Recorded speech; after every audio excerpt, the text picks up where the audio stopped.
Ladies and gentlemen, inductee Charley Pell.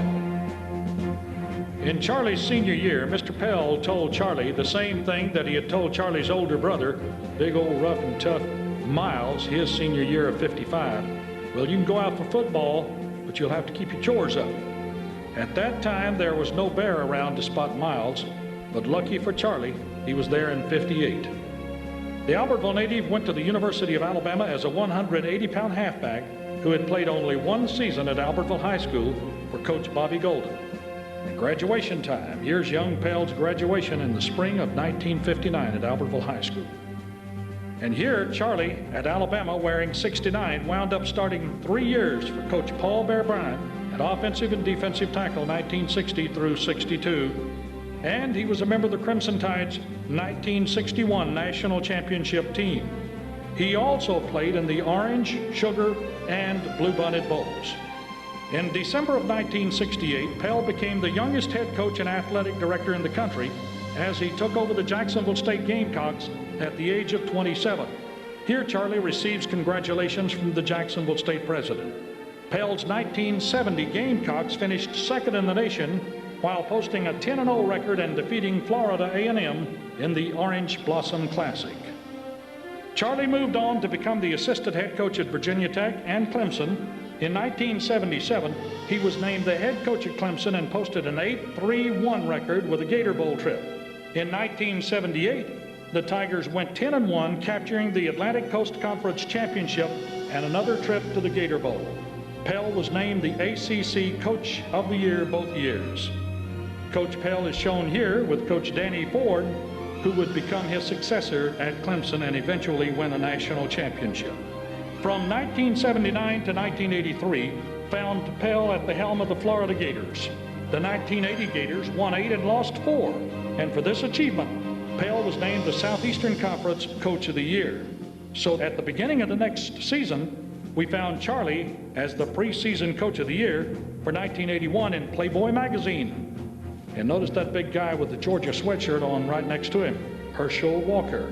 The 1983 team at Florida finished 9-2-1, including a defeat of Iowa in the Gator Bowl. Other bowl games for Charley and the Gators were the Citrus, Peach, and Bluebonnet Bowls. Charley Pell's overall head coaching record was 84, 43-5 at Jacksonville State, Clemson, and Florida. And Charley had fun coaching in the Hula Bowl with coach and TV broadcaster Mike Gottfried.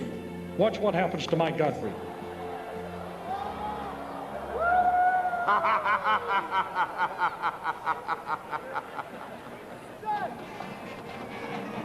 It only changes the corners. Everybody else.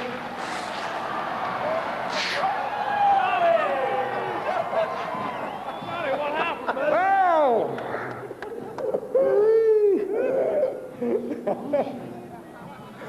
I love it! Oh, I love it! Chris Collinsworth played for Coach Pell at the University of Florida. I think people have to remember where the program was when Charley Pell got there. We had just gone 4-7. His first year there, we were 0-10-1. And so we were literally the laughing stock for, you know, you go to class and the professors are telling jokes and everybody in the class, ha, ha, ha, and you're sort of hiding your head under something in the back of the room. And then that off season, I think collectively we all sort of made up our minds that that wasn't going to happen to us again. Joe Kynes coached with Pell at all 3 stops, Jacksonville State, Clemson, and Florida. Charley Pell never did anything without a plan. Charley Pell had a plan. Now, we didn't even have a coach's locker room in those days. We really didn't. After practice, Charley would gather the whole group up under a shade tree. And we'd sit there under that shade tree and we'd go over the things that happened that day. And I can tell you this, those guys at Jacksonville State, they thought Alabama and Auburn didn't have a thing on them. And I can tell you what, on many a Saturday, they played that way. They played that way. And we went to Clemson. And when we got to Clemson, we dressed our children in orange overalls and painted tiger paws on their face and went about teaching a bunch of guys who had finished dead last statistically the year before to be winners, to be winners. And we went to Florida, we put the whole staff on an old cargo plane. And we flew to all the places in the state of Florida. And we literally went in every high school in the state of Florida. Charley was a great recruit. He was a great recruit. So in Florida, we set a program, and I promise you, they didn't steer from it. They're still on a track of excellence today, and that's good. That's the way it should be, because that was the plan. Ladies and gentlemen, inductee Charley Pell.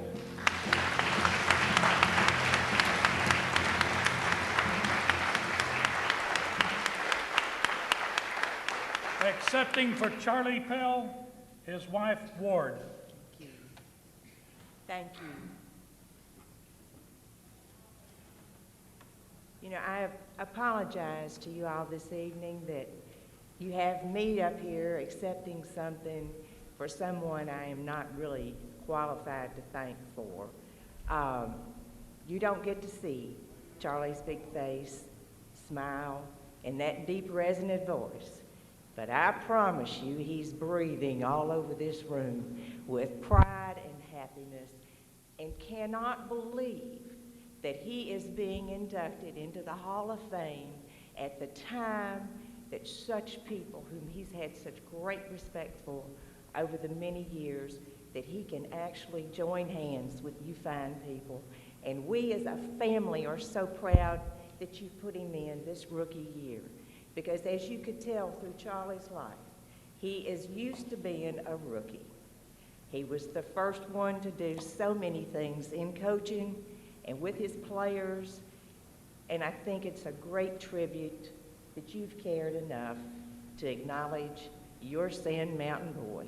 Because every time you met Charley Pell, do you know what he said to you? My name's Charley Pell and I'm from Sand Mountain. And if I said, well, is that the town? No, he's from Errol. Did I get that right? Errol. And I kept Errol, yeah. And I said, why don't you just go back to saying Sand Mountain, because that encompasses the whole county.